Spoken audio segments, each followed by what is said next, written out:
Rail দুর্ঘটনা, আবারও rail দুর্ঘটনার কবলে ভারতীয় রেল।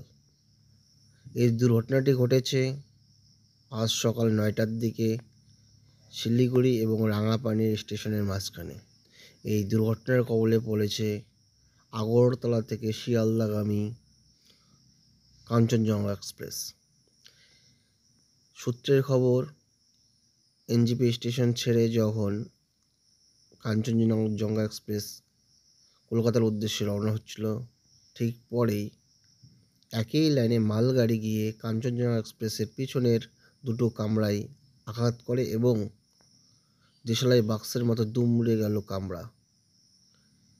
এখন প্রশ্ন হলো গিয়ে, এই রেল দুর্ঘটনা পিছু ছাড়ছে না ভারতীয় রেলের। এই প্রেক্ষাপটের মূল কারণ কি? অনেকে বলছেন কর্মচারী সংকট। কর্মচারী এই কারণেই সংকট, কারণ রেলের রিক্রুটমেন্ট একদম বন্ধ করে দিয়েছে কেন্দ্রীয় সরকার। আধুনিকতার নাম দিয়ে রেলের রিক্রুটমেন্ট বন্ধ করে দিয়ে এবং প্রাইভেটাইজেশনের নাম দিয়ে কর্মচারী সংকোচন করে অধিক পরিমাণে এক কর্মচারীকে 2 শিফটে কাজ করানোর ফলাফল নাকি ভুগছে অনেকের মতেই।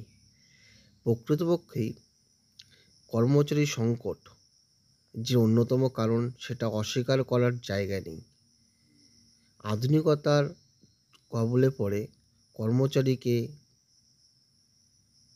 বিনাশ করা এই রকম দুর্ঘটনার অন্যতম প্রেক্ষাপট হয়ে দাঁড়াবে। এই রেল দুর্ঘটনার বলি কিন্তু যারা রেল যাত্রী তারাই, কারণ কর্মচারী সংকটের ফলে এক কর্মচারীকে দিয়ে দ্বিগুণ কাজ করানোর ফলাফল স্বরূপ এই দুর্ঘটনা বলে অনেকের মতামত।